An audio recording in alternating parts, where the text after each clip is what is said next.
Lights are on. Yep. Good evening, everyone, and welcome to the monthly second meeting of the Danvers Select Board for January 20th. And Gardner has agreed to lead the Pledge of Allegiance for us. Pledge allegiance to the flag of the United States of America and to the republic for which it stands, one nation, under God, indivisible, with liberty and justice for all.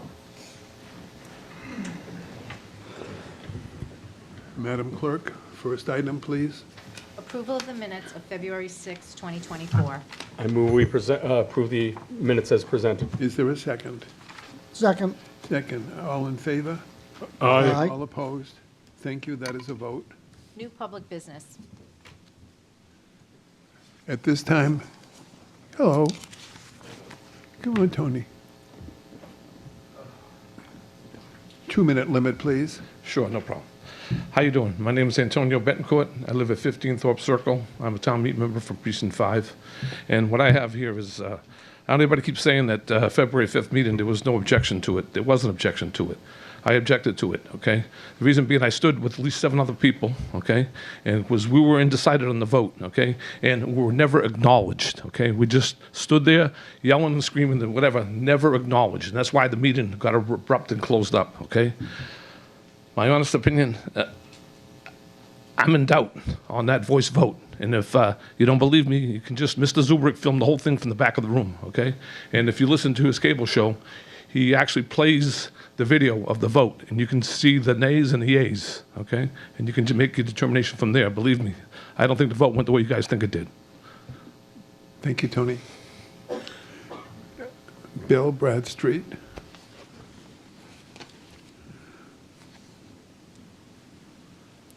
Bill Bradstreet, Town Meeting Member, Precinct 1.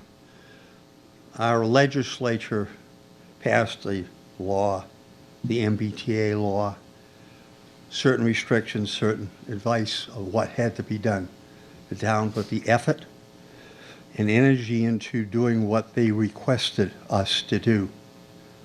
So I'm happy and proud of the town for doing what they did.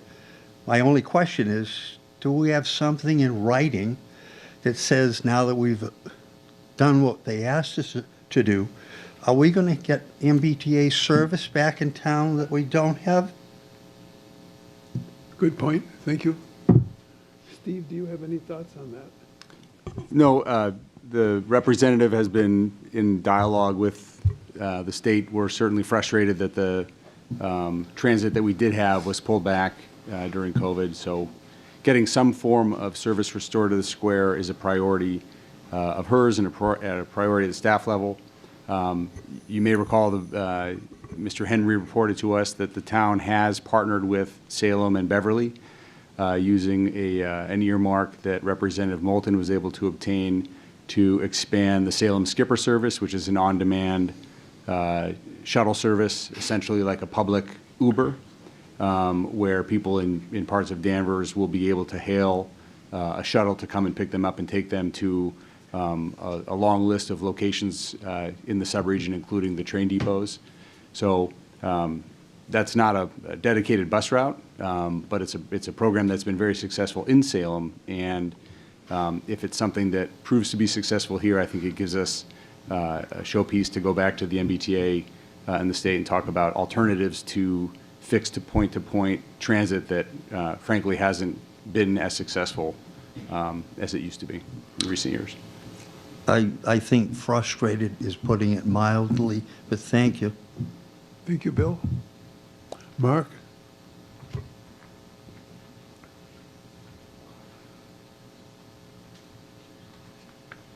Thank you. Mark Zubrick, resident, long time. I'm taking this opportunity to express my views in regard to how this last February 5th special town meeting was conducted and organized. For the first time in 40 years, I haven't seen a warrant that explained every single item that was to be discussed at the town meeting in writing for the town meeting members. The organization of this town meeting was left to the website for the town, and you know my feeling about the website. It is not the best place to get information. It may be for you. I'm old-fashioned. I don't go there. I don't know if you do, David, but I believe that this was an opportunity for us to shine and develop the warrant similar to what we've had in the past. Now, as a result of the warrant being haphazardly, and I use the term loosely. Mr. Chairman, before Mark makes his next point, I'd like to make a comment about the haphazard nature of the warrant. The town meeting on February 5th was the third time in 4 years that the warrant articles, which were quite lengthy, have been available to all town meeting members electronically or hard copy, as was reported at this board. To have printed all 350 some odd pages of the proposed changes would have resulted in about 10,000 pieces of paper being mailed to town meeting members. Each of our 144 town meeting members were sent a letter with a link. They were also sent a PDF of the documents, and an offer was made to provide hard copies to those town meeting members. We had exactly one town meeting member request hard copies. The rest presumably access the documents digitally. So go ahead. Thank you for interrupting. That's a good suggestion here, is because what we're seeing is that the public meetings are being conducted on the website, basically.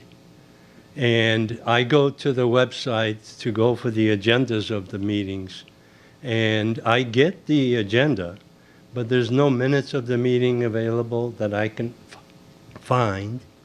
And I just wanted to express my concern about that, because we have a lot of people in this town that do not participate in the website. So I just want to express my view, because this is one of the reasons why this town meeting went wrong way. Thank you. Mr. Chairman, if I might, I think, Mark, if you can stay there, I think this is an opportunity to hear your concerns and ask you a question. We've historically posted the agenda. We've also posted it on the wall. We've also posted the minutes on the website as well, as we have done for quite a while.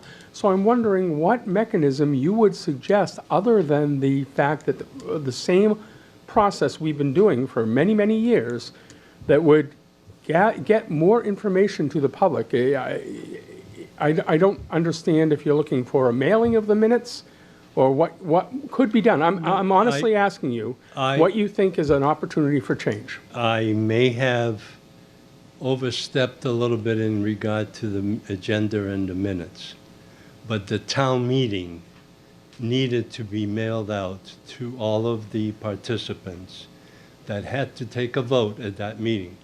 We have been complaining for years that town meeting members come onto the floor and open up the envelope, and that's the only time they ever see the words that are written about that. And your concern is valid, but that's a personal decision by the town meeting. But the town meeting was notified 3 times about what was going to be on this warrant. One very detailed, with the opportunity to get a hard copy if they couldn't otherwise, or call town hall.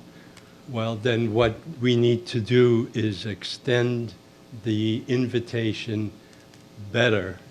And I don't know how to do it. Maybe it's to mail the articles to the individuals. To town meeting members? To the town meeting members. But they got that. They got that in a letter that said, here they are, you can have them, Yeah, you can get them. But if you're suggesting other people, how would you like to get the message out? I've got the copy of what was mailed out to the town meeting members, and it was incomplete. It did not have all the changes that have been asked for. And those town meeting members did not know what they were voting for. That's all I have to say. Thank you. Thank you, Mark. Madam Clerk? A public hearing will be held on the application of Ideal Roast Beef and More, doing business as Christina's JG Pizza, 1 Nickel Street, Julia Segeri, manager, for a transfer of a common victualler license at that location. Hi. Would you keep your voice up and speak into the microphone so old people can hear you? Good evening. Hello. My name is Julieta Segeri. My family and I, thank you. My family and I are taking over Christina's Pizza located on Nicholson Street. We have experience in the food industry for over 10 years. I will be a manager at the store. It is a family-owned business, and we plan to keep it as such. We hope the town will welcome us and continue to support the business. If you have any question or concern, I would be happy to address them.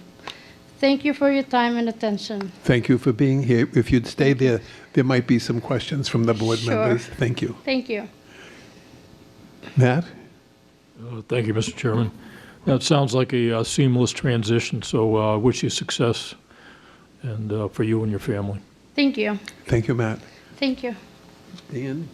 Thank you. Hours of operation, were they changing or they stay the same? It's staying the same. Okay, thank you. The menu staying the The change? same. Everything will be the same. Except the people serving the food? Except the people. Okay, very good, thank you. Thank you. Jared? I wish you luck. I always have to remind myself that Nickel Street is a rare street of one house and one business. It's right across from the outlet of Forest Street, so well, I wish you luck. Thank you so much. And the food won't be exactly the same, it'll be better. Always. Thank you. Thank you. This is a public hearing. Anyone in the public wish to comment on the application? Thank you. Thank you. I move we close the public hearing. Motion to close Second. is seconded. All in favor? Aye. All opposed? It is closed. Is there a motion on the application? I move we accept the application as presented. Thank you. Is there a Second. Second. Further discussion on the motion? Hearing none, all in favor? Aye. Aye. All opposed? Thank you. It is a vote. Thank you and best of luck. Thank you very much. Bye-bye. Bye. A public hearing will be held on the application of E&S Auto Emporium LLC, doing business as E&S Auto Emporium, 72 Holton Street, Sonia Jean, owner, for a Class 2 dealer's license at that location. Hello. And would you speak into the microphone and keep your voice up? Good evening. And identify yourself, please. Yes. I am Jean Sonyo. I'm manager for ENS Auto Sale. I'm very happy to come here to you guys support me to be a dealership in Danvers. And I say thank you all. If you stay there, there might be some questions, okay? Thank you. Matt, do you have questions? I do, just a couple of questions. So, are you currently licensed, Class 2 license in another town? Or is this a new endeavor? I was doing business but I don't have a license. Okay.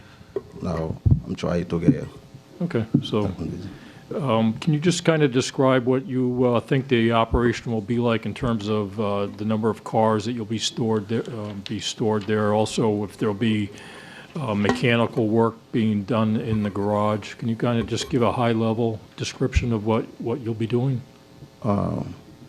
Yes, we're just doing a buy and sell car. Okay. So, and sometimes we buy a fixer, going to take it to the mechanic, make sure everything is correct. I see. So you sort of like at an auction, you'll purchase vehicles at the auction, bring them back to this location and kind of clean them up, wax them or whatever, and you'll be selling them from that location? Yes.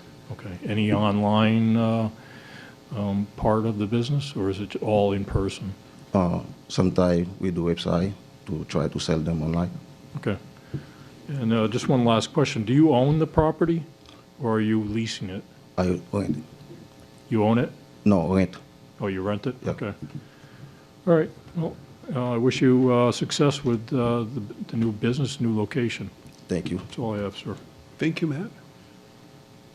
Mr. Chairman, through you to the clerk, can we get a definition of a second-class dealer's license? Just what does that entail? It's the sale of used cars. Is there a limit? There is no limit. This location is zoned for Class 2 dealer license. The limit would be something that the board could impose if they so chose. Well, is there a predetermined number of vehicles allowed on this lot for zoning?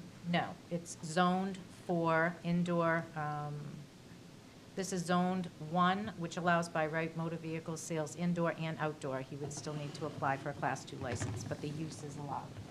Okay, I wasn't concerned about the use. I'm concerned about the number of vehicles. How many vehicles do you think you'll have on the lot? The place I have, we gonna park 2 vehicles. I'm sorry? 3. And would you keep them all on the lot and not park them in any place else, like on a parking lot, public way? Everything will be contained? No, only on the lot. Yes, everything will be contained to the lot? Yes. Thank you. Okay, that's all. Thank you, Dan. Guard? So a couple of quick questions. I'm looking at the map of the, from top down. It's not the same. It's the next one. That's the Maple Street one. That's you're nothing to looking do at, with Guard? this. No. I'm looking at 72 Holton Street Okay, on here. No, not this one. okay, so I thought. I'm you looking were- at 72, yeah, thank you. 72 Holton Street, and I see you've given us a picture of the garage in the back. Is there 2 buildings on that lot or only 1? You have so many offices there, so it's like I have garage there too. Okay. Yeah. Do you intend to do work on the cars on location? Yeah, I have a guy who work in the car, do mechanic there. Okay. And would you be opposed to conditions that you can't do the mechanical work weekends or nights, late at night? Yeah, you know, That would be all right with you? yeah. Okay. We're just thinking about the neighbors, and I realize you have businesses on both sides, but we also have to consider the noise of the neighbors, and just want to make sure. And I'm trying to picture the location. Will the cars be lined up right on the street, right? Yeah, it's on the line, like Okay. park 1, parking 1, parking 2, parking 2. Okay. It's on the line. Those are my questions. Thank you very much. Thank you. I'm all set. Thank you, Guard. This is a public hearing. Are there any comments, questions from members of the audience? Hearing none. Motion to close the public hearing? Second the to motion. close in second. All in favor? Aye. All opposed?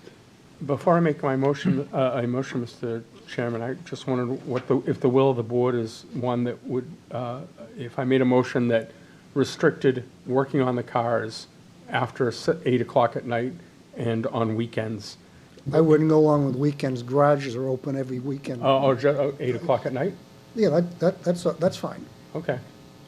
but I wouldn't Your limit. thoughts, Matt? Yeah, I have some follow-up question, excuse me, for the applicant. So there's the house out in front. Are you going to be using any part of the house, or is that, there are tenants in the house? No, not no. It's like So you'll have the whole property to yourself? The house in the front and the garage in the rear?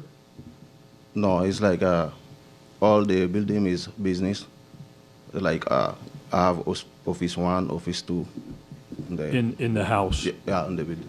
Yeah. Okay, because I was just concerned about if there were tenants there, they would need to have a place to park as well, so, No, not no. I see. Okay, so again, you have control over the entire property, the house and the garage? Yes.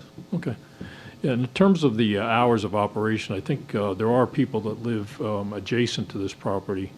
And I know the business that's down in the back, 144 Pine Street, creates a bit of a nuisance, but I think 8 o'clock at night sounds reasonable in terms of limiting the activity.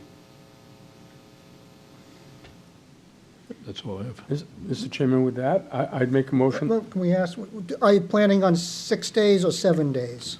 We open 6 days. 6 It's like Okay, thank you. 9 to 4. 9 to 4? Yeah. Okay. Mr. Chairman, I move we accept the application with a condition that no mechanical work be done but between the hours of 8 o'clock and 8 p.m. and 7 a.m. 8 and 8. 8 and 8. Yeah. Second. Okay. There's a motion and a second. Is there discussion? Hearing no discussion, all in favor? Aye. All opposed? Thank Good you. luck to you. Congratulations. Thank you.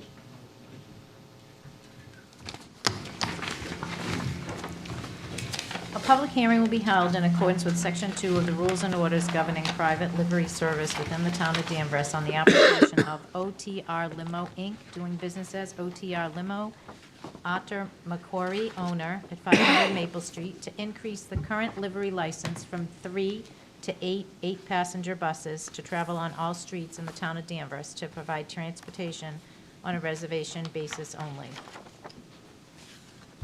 Welcome. And Arthur, would you also keep your voice up and speak into the microphone? Sir, good- Identify yourself and tell us what you'd like from the board. Yes, sir. My name is Arthur McCory. Me and my wife here, we own a livery service and at 500 Maple Street. We also own the building over there. So all I'm asking is, we have a livery license already for 3, and we would like to go up to 8, or at least 8 as of right now, so we can park there at the building. And I'm asking Okay, for the permission so we can park. all right. So basically, we're growing more. Mr. Chairman, for point of information, can we review what transpired the last time they were here? Sure. From what source? Well, I don't know if Kathy has the minutes, probably not.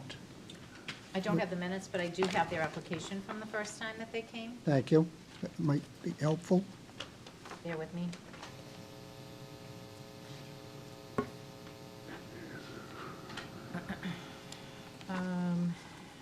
We received an application on February 14th of 2022 from Otter to have a livery service of 3 limo buses at that location. And we were given a map of different locations where potentially he could park the 3 buses. We were given the information for 3 buses, and all the paperwork was in order at that time. Thank you. I'm wondering if the record reflects any input from neighbors or any notification to neighbors of this particular hearing tonight for the expansion. I did do a newspaper ad as well as notifying the direct abutters to that location, and there were no issues or concerns. Of this hearing, Kathy? Correct. Okay. All right. And if I may, just to refresh everybody's memory, we asked about the diagram showing 8 buses, and it was stated that so they could move them around. So that was what transpired, and I'll wait for my turn to ask other questions. Sure. The map indicated 10 potential locations. Thank you. 1, 2, 3, 4, 5, 6. 10 possible locations for the 3 buses. Okay. Matt, have you questions, comments? More of some comments. I have some material here. I'd like to take one and pass it down. Yeah, you take it. Thank you. So there's 2 concerns that I have. One is, the first one is the size of the lot, especially the rear lot line where it abuts the rail trail and the railroad right-of-way that's owned by the town of Danvers. This material here, first I'll just kind of walk through what I just handed out. So the first page is that mortgage inspection plan that was given to us on March 15th of '22. And it shows the dimensions of the lot. The next page is the deed for that property, and the numbers that were on the inspection plan match up with the dimensions that are described in the deed. If you turn to the third page, this is a street view from Google Earth that was taken back in September of 2013. And the red line kind of denotes roughly the rear lot line. There's a garage there that's also on the mortgage inspection plan. The garage is no longer there. It's been removed. And then if you turn to the last page, you'll see,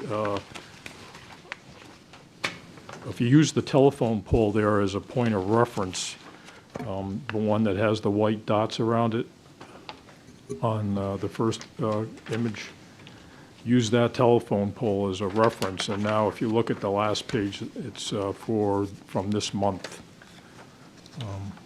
You'll see that there's a significant deviation from where the, you kind of have to imagine where the lot line is, and the vehicles that are there are significantly encroached upon the town property. So that's my first concern, is just the encroachment by at least, I think, 20 to 30 feet onto town-owned property. Then the other issue is just the number of vehicles. So back in March of '22, the applicant requested a license for 3 vehicles. I was down there on about a week and a half ago for a rail trail event that was right on the corner of this property. And we counted at least a dozen buses, vehicles with bus license plates.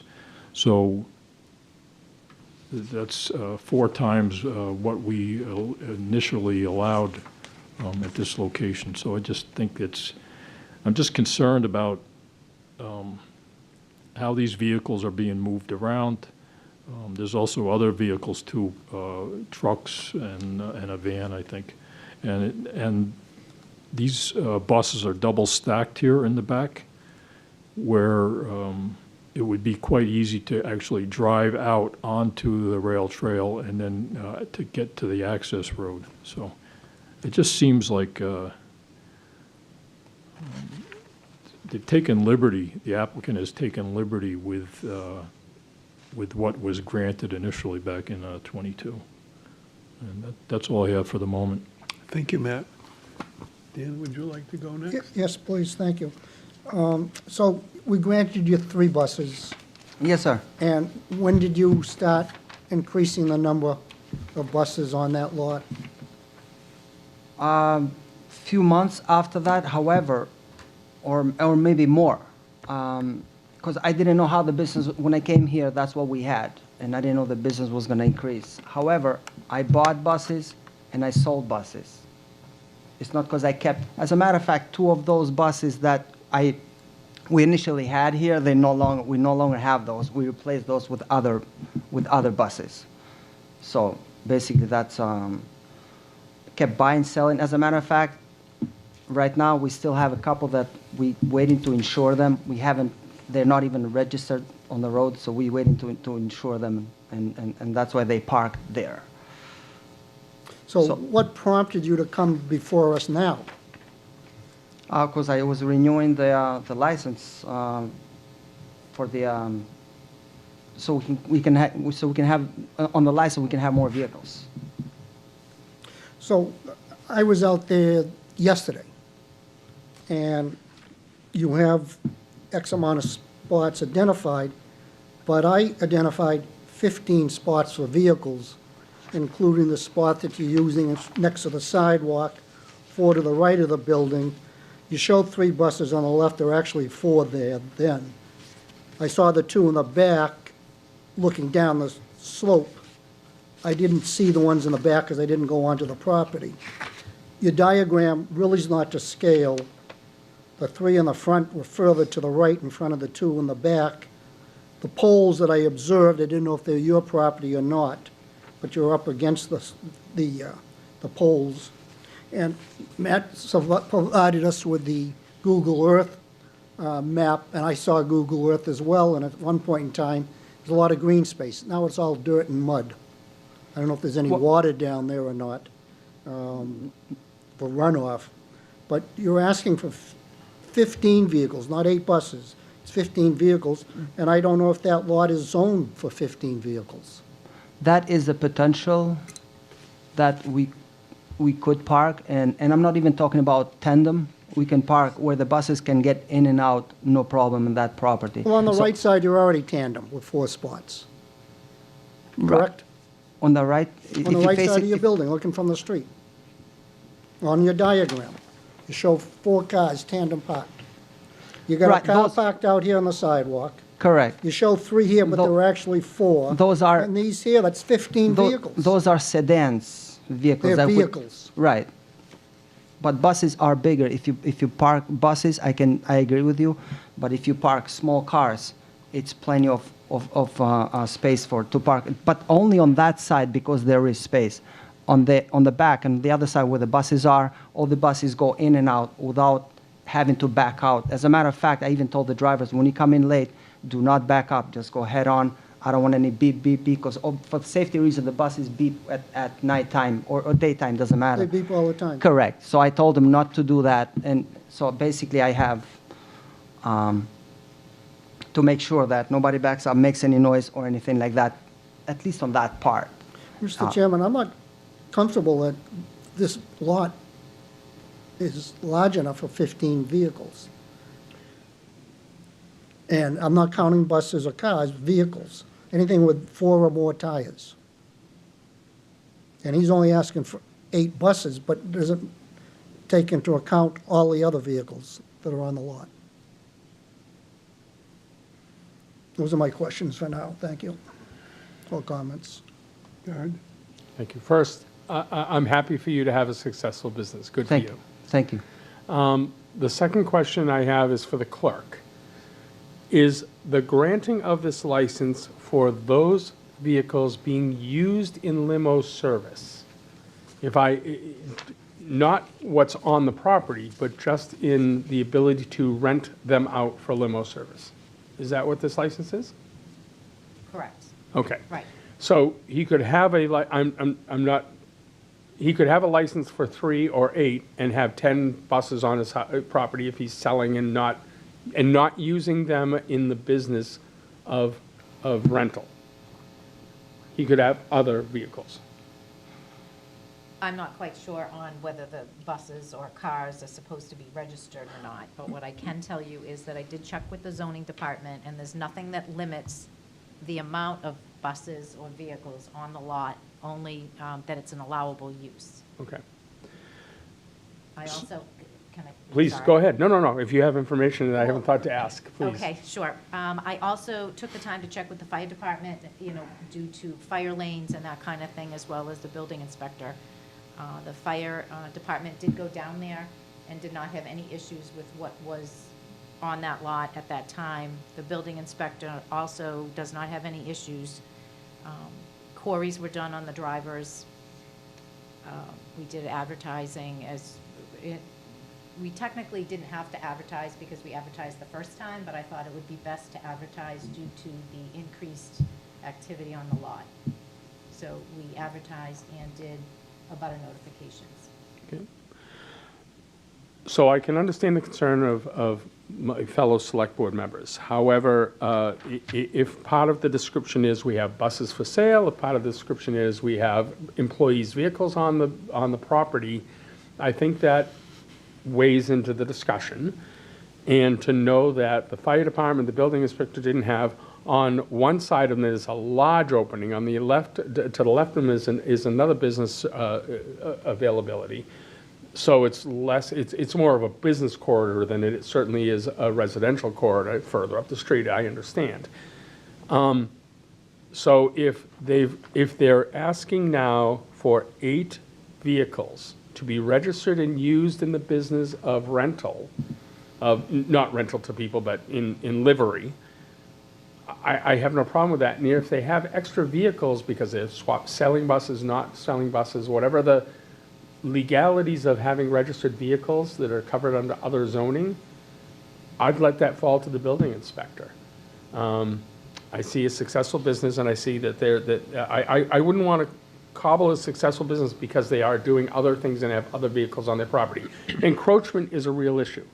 And if the license is granted with the assurance there's no encroachment on town property or a fencing or whatever you want, but it's not the number of vehicles that's going to help me decide adversely against this. So those are my thoughts. Thank you. I'm concerned that there is evidence tonight before the board that there is encroachment on town property by virtue of the existing use. And before I would be comfortable approving this, I would like to have certification of just what's located where the town boundary is, and what the encroachment is on the public land. And if there is encroachment upon the public land, then I would not be inclined to approve the application. So perhaps a possibility would be to continue this matter till the next or a subsequent meeting, and to have, I think, a survey or an engineer's plan showing exactly where the town boundary is, where the existing buses are, and what we could incorporate into an approval to show that the encroachment is not allowed, and that if there were an encroachment, that it would be a violation of the license, something like that. If I might suggest, Mr. Chairman, we have some very sophisticated GIS software, and perhaps working with our town engineer to clearly note where that line is, work with the participant, and make that part of our granting of a license. It says you If I can't may approach. comment on that, I sold a property that belonged to my grandparents in Duxbury. They did that survey from the town that showed the garage and the neighbor's lawn, and I paid for a survey to prove it wasn't. We knew where that building was, but this, whatever you called it, GPS. GIS. GIS was way off base, so I wouldn't put any faith in that. Okay. I'd like to, as the chairman suggests, a surveyor, engineer's plot plan would be appropriate to move forwards. Showing the existing conditions and the limit of what approval the board would be granting if it approved the application. I just wanted to say one thing. 2 seconds. I wanted to go back that when we buy these buses, just so you know, we do not buy them to sell them to make a profit. But if a bus is getting older, we get rid of that, and that's number one. And I was being specific, No, right. specific about how many buses you actually actively use in your livery. Right. Which is different than the number of buses you might have on the property. Correct. So- No, absolutely. So number two, on the back there, it was a lot of snakes. It was grass up to here. I mean, we had to clean up on the back and push back because the snakes kept coming to the building because of the wetland on the back there. Just so you know. That was to my point, it's all dirt now next to wetlands. That's another issue. We Mr. didn't- Chairman, just point out, do you want to, this is a public hearing, do you want to hear from the public or just table this? While we're here, I'd like to hear from the public. If anyone has comments or thoughts, please, welcome. Share the mic and speak up. Nova Samade, Town Meeting Member, Precinct 1.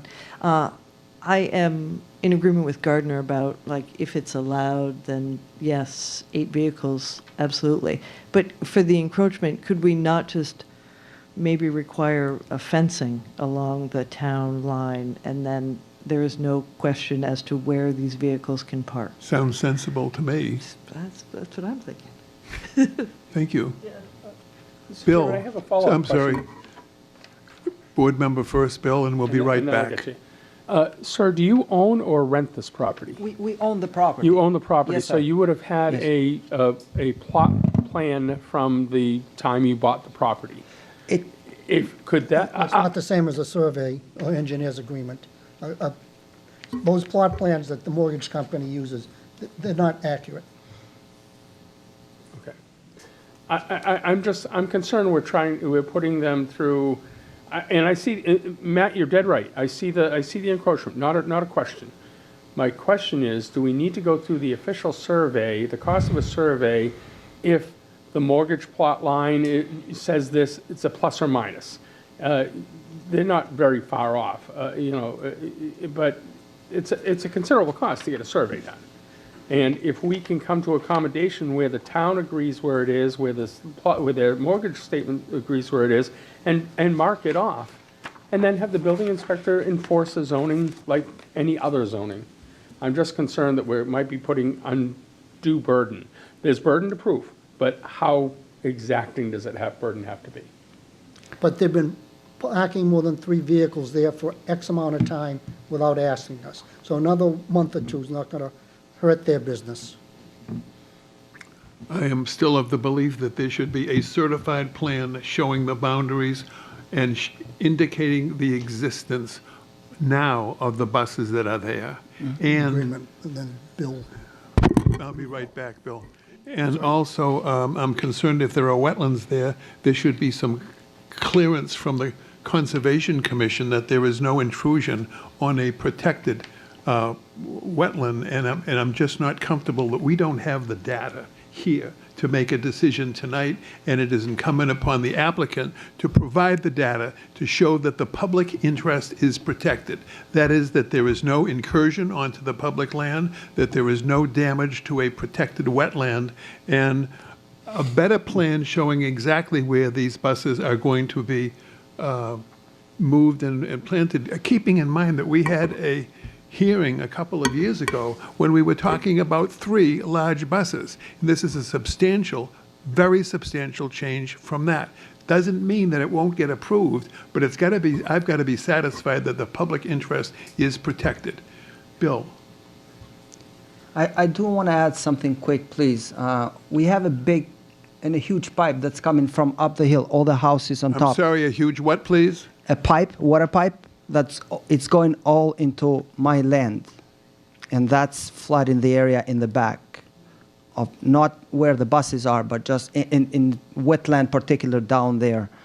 And it's been causing a problem there as far as that goes. However, I'm not saying anything about that. I know it might be a little different topic, but again, all the houses on the top of that, Hazen Avenue, all that area, all that water comes into my land, just so you know. Well, you may We haven't- have a wetland now that didn't exist at some point, and if it's a wetland by whatever reason it got there, it is within the jurisdiction of the Conservation Commission, and that should be reviewed and approved by them for anything that you are proposing within a certain number of feet, whatever. I don't remember what the rules are anymore, but there are rules, and they should be followed. Right. We have not, just so you know, we haven't done anything beyond our property that could affect anything or nothing That's that your we... opinion, which I respect. Right. But the one that I really respect is what the Conservation Commission, No, absolutely. wetland scientist concludes.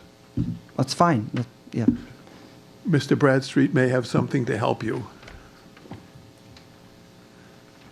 Bill Bradstreet, Town Meeting Member, Precinct 1. Sir, you just stated what I was going to talk about, the conservation land, and you did it so much better than I could. Thank you. Oh, my heavens. Can I add something? Yes, please, Matt. Or are you still with the public hearing? Yes, please. Yeah, just in terms of buying and selling buses, that sounds like similar to the previous agenda item, one that required a Class 2 license.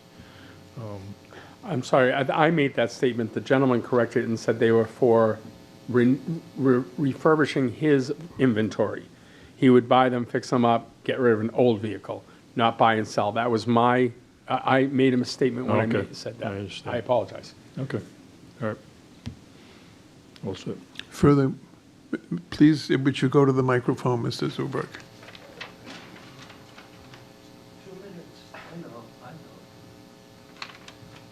I was told by Bill that I have 2 minutes, so I'm taking it.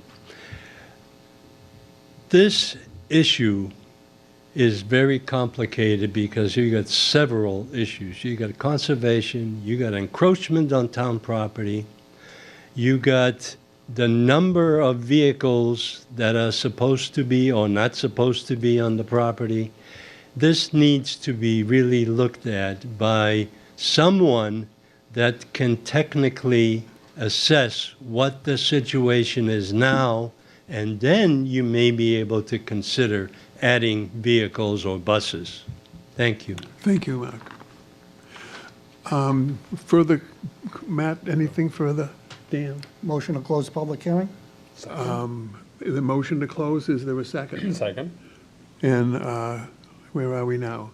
All in favor? All in favor? Aye. Wait a second, of closing the public hearing? Yes. Yes. All in favor of closing the public hearing? Aye. Aye. And so the public hearing is closed. Now, is there a motion and, I'd take a stab at it. I'm not as eloquent as you, David, but we'd like to table this until we can have a professional survey or engineering document on the lot line resolve the encroachment issue, and a opinion from the Conservation Commission that there's nothing encroaching on the wetlands. Okay. So I'll second it for the sake of discussion, but I guess my concern is the way you've worded it. Who's responsible for the survey? The owner, Okay, well, if The you're owner. going to say that, you have to say that. Say that, because you said till we get we get from the owner. from the owner, that's fine. Yeah, So, that's fine. I would suggest perhaps a motion to table unless and until the applicant provides evidence that what he proposes for this board to approve is consistent with the public interest, which may mean lot lines, encroachment, wetlands, and any other licensing matter. Let us not specify what the evidence is to be. It is the burden of the applicant, and it can be done. This is not impossible, but it's got to be more careful than what has been presented tonight. So I say table until such time as the applicant wishes to represent with evidence concerning all matters relevant to the grant of public authority by this board. So moved. So that's, and I'll second that. And my question, Mr. Chairman, is really it boils down to encroachment, wetlands, and the lot line, because we've already heard that the number of vehicles is within zoning, and that's not an issue about the number of applications he's presenting, which is distinct from the number of vehicles that can be on that property. We've heard in both cases he can apply for the more livery buses, more livery licenses, and we've heard that the zoning doesn't have a limit on vehicles on property, nor does the building inspector or the fire department have an issue. So I want to make sure that if the applicant's going to go forward and then come back, we've got our questions out there so he can address them appropriately. Wetlands, encroachment, lot line. and I say the public interest, and to not make it specific as to what items should be on his shopping list. He is to bring the shopping list to us, which is consistent with the public approval that he seeks. Can I volunteer to work with the applicant to come up with what would be appropriate for the board? Sure, but we have a motion somewhere floating around. It's the table, so if that's, it's the table. Basically, the motion is to table this. Right. Motion to table without conditions. Right. Is there further discussion on the motion to table? Hearing none. All in favor? Aye. All opposed? It is a vote. The matter has been tabled. Suggest you may want to take up the offer of the town clerk to refine what it is you may be seeking to present next to the board. And you have a sympathetic board here, but also that I want to make sure that what we vote is consistent with the public interest. Thank you. Thank you. Madam Clerk, I lost my agenda. Hold on. you can borrow mine. Wait a minute. It's buried. The board will consider reappointment to several boards and committees. Now, Steve, do you have the, Yeah, Mr. Chairman, the board received a memo for the February 6th meeting that was prepared by Ann Freitas in my office. That memo contained 9 names across the boards that are appointed by the Select Board that are up for reappointment. Those individuals are Mark Lantini on the Board of Registrars, Corinne Doherty and Kenneth Scholes on the Zoning Board of Appeals, David Kaiser and Betsy Gadboys from the Historic District Commission, Steve Prodanis and Mark McDermott from the Cable Advisory Committee, Dee Joko and Charlie Desmond from the Human Rights and Inclusion Committee, and the Land Use Director Aaron Henry on the Beverly Airport Commission. If the board wishes to discuss or approve these as a batch or pull names out, that's up to the board. And as noted in the memo, there are several vacancies on these boards, which we will plan to advertise for this spring to bring candidates back before the board. We have 2 current alternate positions open on the ZBA.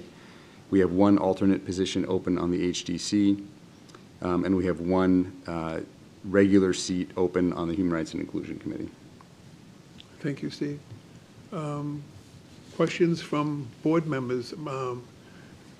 Mark, please. Yeah, thank you, Mr. Chairman. So I have two copies, one of which says revised in the subject line, and I don't see the difference between the two. There was a spelling error that was corrected under the Human Rights and Inclusion section. Oh, okay. The names Just a are the minor. same, just a Yeah, typo. okay. Thank you, Matt. Dan? No, I'm fine with the group of, that'll be for us for a reappointment. We could do it all at once or individually as the board may wish. Thank you, Gard. Your thoughts, please? I'm fine with this as well, and I'm happy to do it en masse. Is there a motion? Mr. Chairman, I move we accept the recommendations for reappointment. These are select board appointments, so I move this slate. Thank you. Is there a second? Second. And is there discussion on the motion? All in favor? Aye. All Aye. opposed? It's approved, and thank you for your vote. The town manager will report to the board on various items of interest. Mr. Thank- Town Manager? Thank you, Madam Clerk. Couple updates tonight. First, just a quick high-level budget update. We're still working toward a balanced budget. We have our health renewal in hand. We have a 4.57% renewal. I want to put that in context. That's almost double Prop 2.5.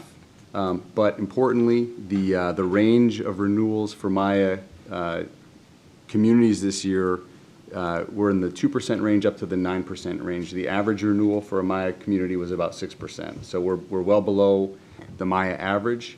And the GIC, which is the state plan, they were renewing at 8 to 10%. None of these numbers are sustainable, but we're well below trend right now in terms of our health renewal, which is positive news, even if it's a bigger number than we would like. State aid this year, after a large increase in state aid last year, we're looking at a net increase of under 1%. About 0.7% is our state aid increase this year. So that's not helping the bottom line of the budget. With the 1.3 million in projected trash fee revenue built into the budget, we're facing about a $400,000 deficit as of a week ago.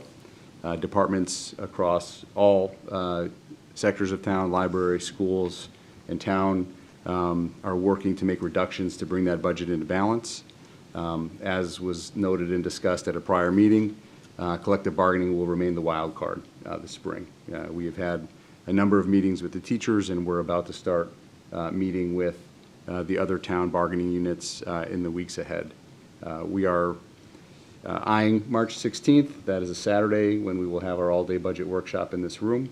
And of course, we'll have a balanced budget out to the board by March 1st, as is required by the local bylaw. The next board meeting, just as a note, is on March 7th. That's a Thursday. That's due to the state primary on March 5th, which I'm sure the town clerk will want to, or maybe, I shouldn't assume anything, may like to update the board on. I will be away at an ICMA board meeting at that meeting, but I will be sure to have an able stand-in ready for that meeting. One quick note, we had the board unanimously approved the preparation of a bylaw to prohibit the use of styrofoam for restaurant takeout and salad bars, et cetera, at the last meeting. I've asked Ann in my office to work with Frank, our health director, and they will be reaching out to the proponents to start developing a draft that this board can review as part of the annual town meeting process. And just a reminder for the town meeting members in the room and those who may be watching on TV, we do have the part 2 of the February 5th special town meeting scheduled for next Monday, the 26th. And we hope that town meeting members will show up for what should be a short meeting so that we can properly conclude the meeting that was started on February 5th. Happy to take any questions. Mr. Chairman, I have 2 questions, if I may. Steve, what was the date of the budget hearing? The 16th? March Saturday, 16th. Saturday, March 16th. Thank you. And will the Board of Health be reaching out to the restaurants in advance of the warrant article to let them know that we're preparing one, so that they won't get caught unaware? They talked about outreach.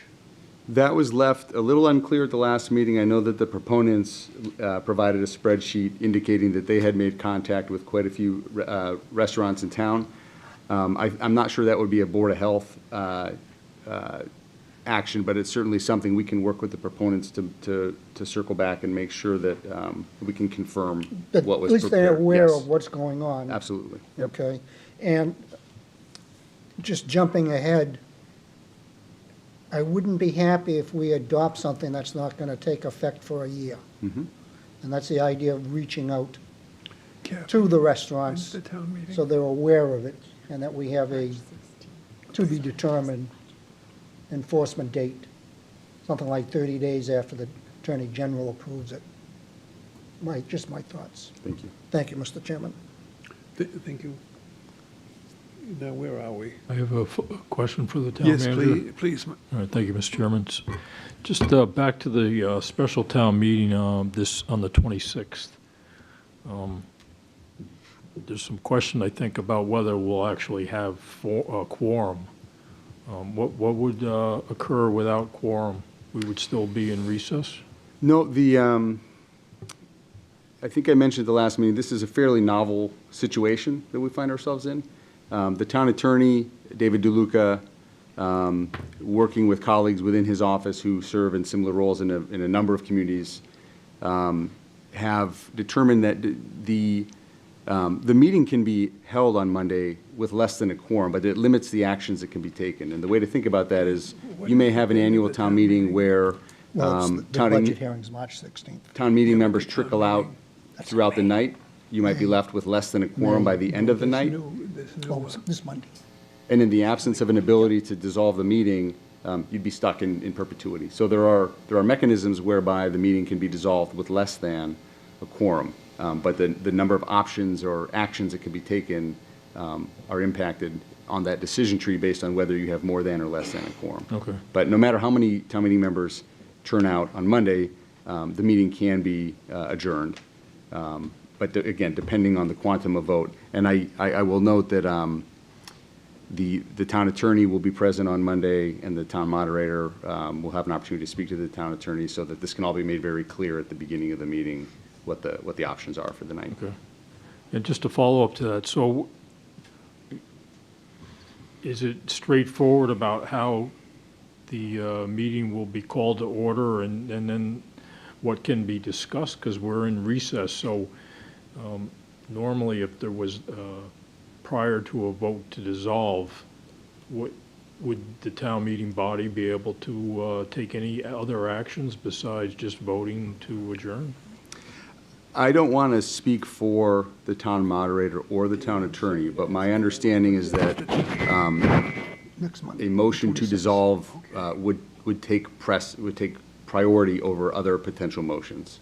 But I would defer to the moderator and the town attorney to explain that when the opportunity presents itself. See. All right, thanks for that clarification.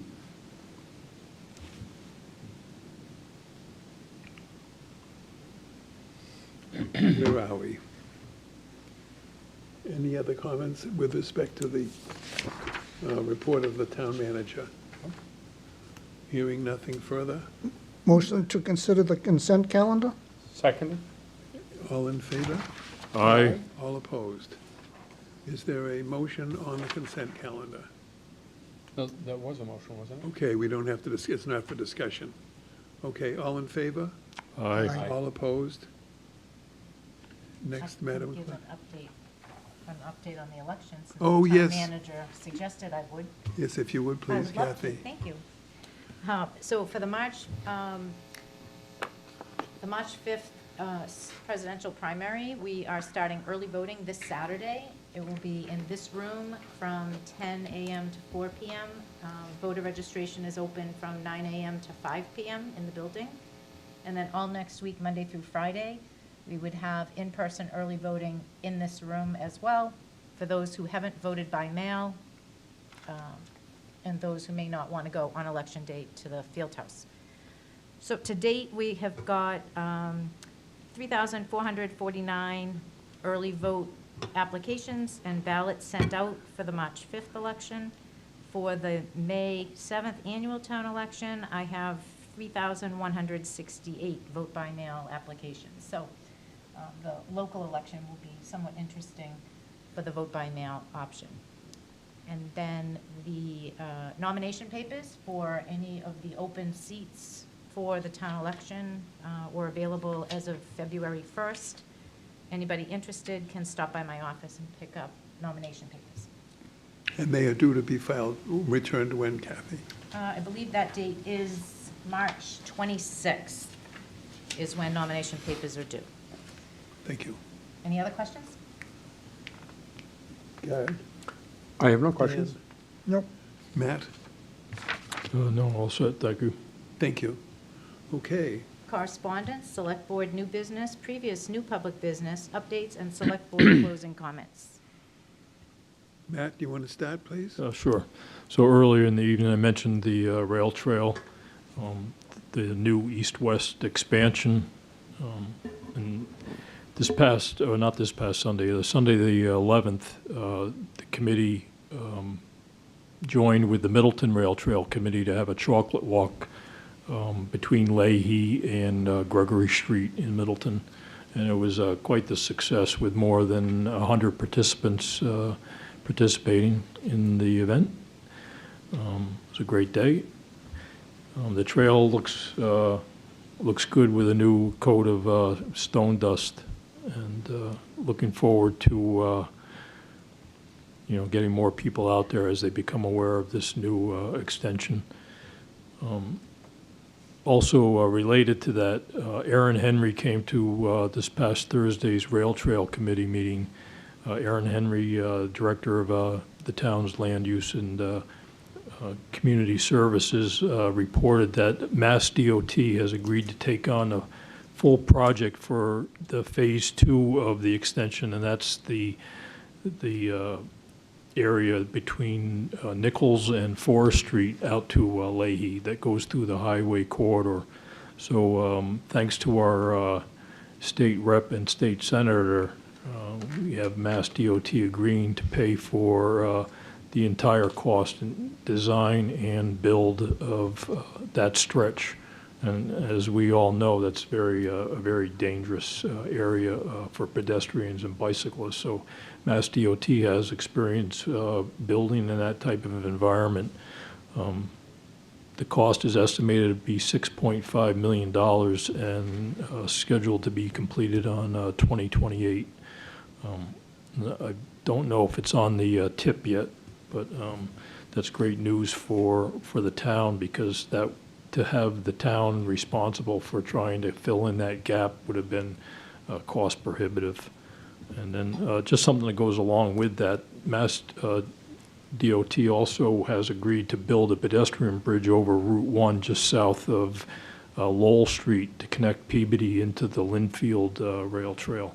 So the state recognizes the regional impact that these trails have, that they connect communities and serve to reduce some of the automobile traffic that we have for schools and for shopping and just overall recreational use. So that's great news for the town, that we're going to have a comprehensive trail that goes from Hobart Street all the way out to the Middleton line.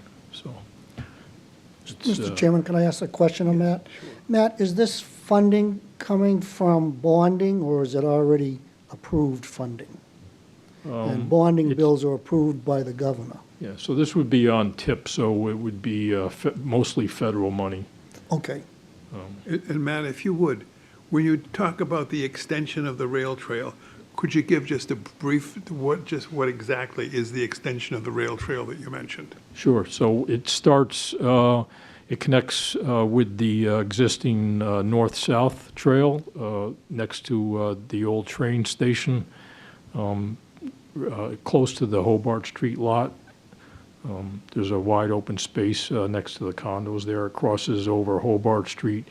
There's a new bridge that was built recently that goes over Beaver Brook, goes up to Maple Street, crosses Maple Street at Vineyard, out to College Pond, out to Nichols, and that's kind of the terminus for that section. Currently, that's called Phase 1, and Phase 3 was the section I mentioned in the beginning, It goes from the Hawthorne Post Office out to the Middleton line. Thank you. God, did you have any? No, I actually didn't receive any correspondence in the past 2 weeks that we haven't all seen, so I'm all set. Thank you. Dan, did you have? I do have something. Back a few weeks ago, when we reviewed the warrant article and the citizens petition, we did not have in writing the town's attorney's opinion on legality of the petition and on the role of the select board and the town manager. The day before FinCom, I believe, a written opinion came out that the FinCom referred to. We never really got to discuss it and review it. And I'm troubled by the inconsistency of the opinion of the attorney. And I'm not a lawyer, but in 3 places it says the executive body is the select board, and also in Chapter 44, Section 28 CF, the chief executive officer is referred to as the manager. So there's an inconsistency. I'm not going to get into debating it now because it's not an agenda item. But throughout the last few years, I've urged my fellow board members to go into a retreat to talk about our role, our authority, et cetera. And both times the board didn't support it. In fact, the last time, one member said he didn't want to interact with his fellow board members and wouldn't participate. So it seems to me the only way I can get these issues resolved and come to a conclusion is, I think what I'll do is the second meeting in May, when we have a new board convene, I'll ask that we do a head-to-toe forensic review of the Town Managers Act so that we can get these questions answered. Thank you. You're welcome. Any other board questions, comments, matters of new business, public business, updates, or closing comments? Matt, anything else? I'm all set, Mr. Chairman. Thank you. Thank you. Matt, Gard, I'm All sorry. set? All set. Dan, do you have closing comments? Yeah, I do. Back in December, I asked Mr. Henry to meet with me before a special town meeting to answer some questions on zoning. Never heard from him. I asked to meet with the manager to discuss the role of our Board of Health. Never heard from him. So I'm feeling like I don't know where I stand any longer with staff. Is staff off limits? I don't know. I'm not happy. Okay. And please, when you see a veteran, thank them for their service. Thank you, Mr. Chairman. Thank you, Dan. Anything further? Motion to adjourn? So moved. So moved, seconded. Second. All in favor? Aye. Aye. We are adjourned officially. Well, you didn't get your 40 minutes. I didn't. I missed it. I missed it. We finally agree on something, Mr. Zuber.